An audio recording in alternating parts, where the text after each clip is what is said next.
sahabat muslim, masih bersama saya Nada Sikah dalam program Share It. Nah Ustadz, kali ini adalah sesi yang paling seru nih Ustadz.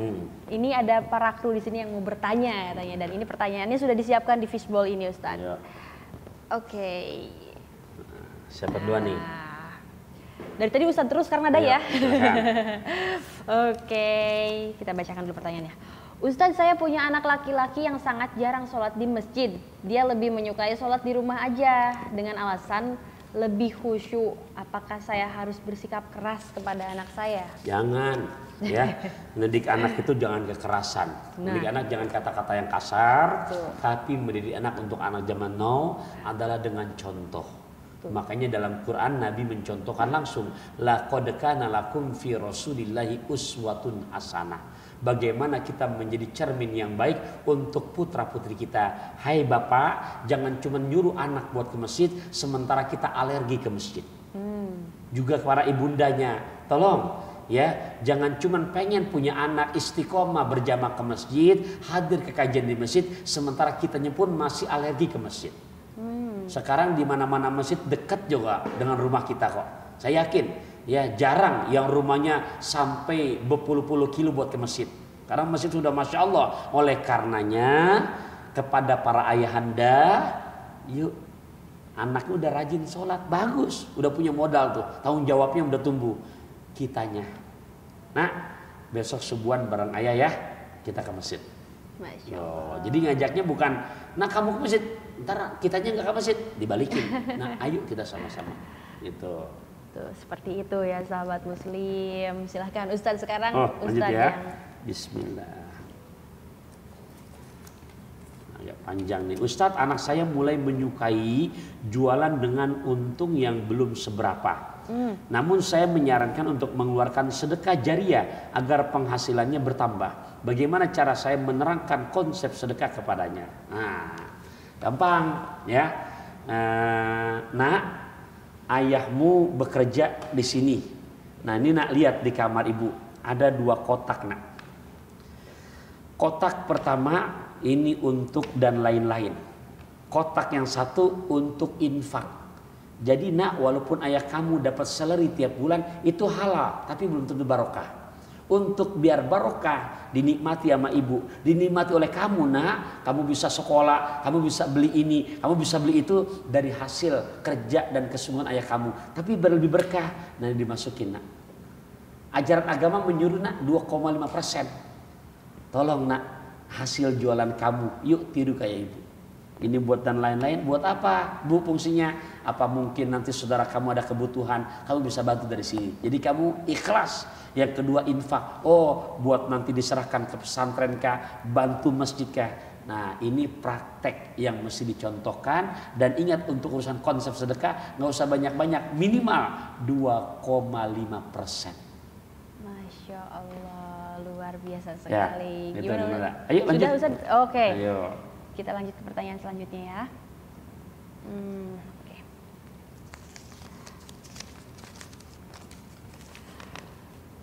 Ustadz, saya mempunyai anak perempuan yang belum ada kesadaran untuk berhijab.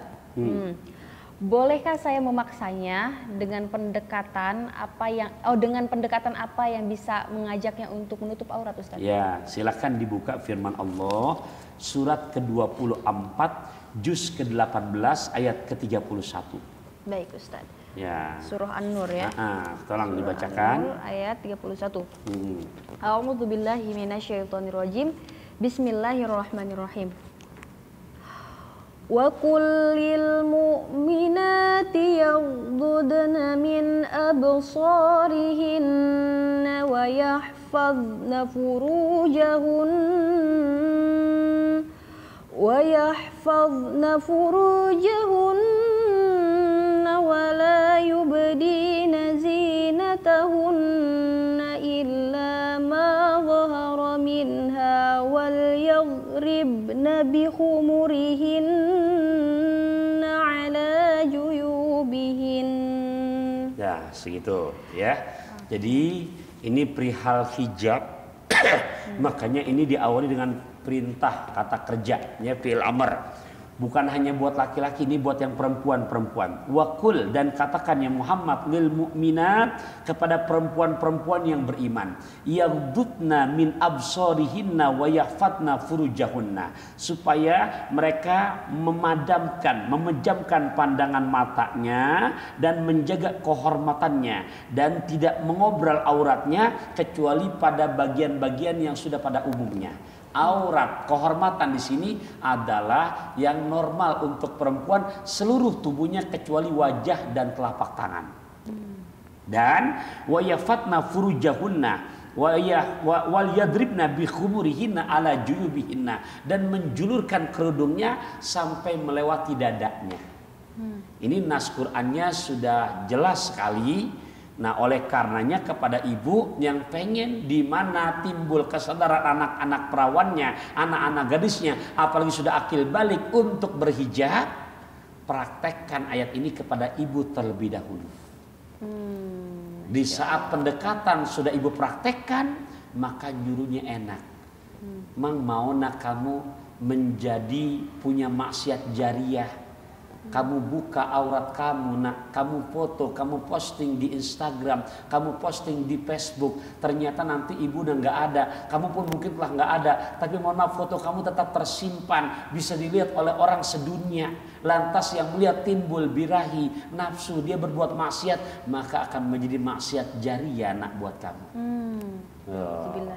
Ya, ini harus disampaikan kepada orang tua terhadap anak-anak gadisnya. Masya Allah, begitu tuh sahabat muslim ya. Caranya yaitu dicontohkan dulu oleh orang tuanya berhijab. Baru mudah untuk mengajak anaknya untuk berhijab. Silakan Ustadz sekarang. Oke, kita lanjutkan yang berikutnya.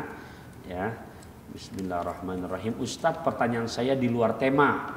Saya lagi terlilit banyak utang. Siapa nih? Saking takutnya dikejar-kejar utang sama penagih utang, saya mengalami susah tidur.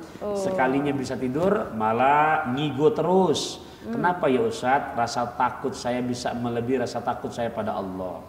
Ya, berarti di sini kembali kepada keimanan. Nah, oleh karenanya, yuk. Ya, di saat begini praktekkan yang sering dibaca, iyyaka na'budu wa iyyaka nasta'in. Hanya kepada Engkau ya Allah kami menyembah, dan hanya kepada Engkau kami minta pertolongan. Ini ibadahnya berarti masih belum betul-betul maksimal untuk 5 waktunya. Tinggal lebih takut daripada penagih utang ketimbang kepada Allah. Yang utama sekarang untuk menghilangkan rasa galau, timbul kenyamanan, Nabi menyuruh perbanyak zikiran la haula wala quwata illa billahil aliyil azim. La haula wala quwata illa billahil aliyil azim. Itu zikiran singkat, tapi kata Rasulullah itu mempunyai keutamaan, bisa mencegah 99 penyakit yang akan datang kepada diri kita. Dan dari 99 yang paling ringan, penyakit galau, penyakit bimbang, penyakit stres, penyakit suntuk. Iya, gitu. Masya Allah. Yuk lanjut, yang ada. Oke Ustadz, siap. Pertanyaan selanjutnya, Ustadz, saya punya anak yang lebih senang curhat pada orang lain daripada curhat kepada orang tuanya. Bagaimana caranya supaya saya bisa lancar berdialog dengan anak saya? Ya, ibu, bapak, terutama ibu ya. Makanya bagaimana kita berikhtiar, jangan hanya sebatas sebagai istri buat suami. Bagaimana kita bisa menjadi kakak untuk anak-anak kita. Bagaimana kita bisa menjadi sahabat untuk putra-putri kita.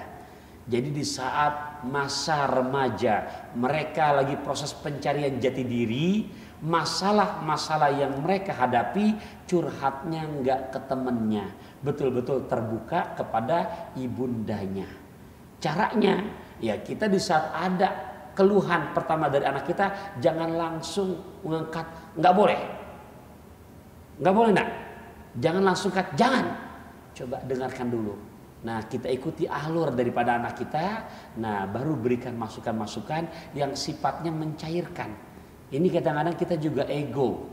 Udah 2 kata, ya dan tidak. Kalau nggak tidak, ya iya. Nah, anak-anak sekarang nggak bisa seperti itu. Gitu ya, Nanda. Oh, Masya Allah. Terima kasih banyak Ustadz. Sama-sama. Luar biasa sekali ilmu yang didapatkan hari ini, Masya Allah. Sahabat Muslim, ketika nonton share itu waktu kerasa singkat banget, nggak kerasa ya udah di penghujung acara ternyata. Tapi nggak usah khawatir karena kita akan lanjutkan lagi besok dengan tema-tema yang lebih seru lagi pastinya. Terima kasih sahabat Muslim yang sudah menyaksikan sampai selesai. Jangan lupa share obrolan kita hari ini karena berbagi ilmu yang bermanfaat gak akan bikin kamu rugi. Terima kasih. Wassalamualaikum warahmatullahi wabarakatuh. Waalaikumsalam.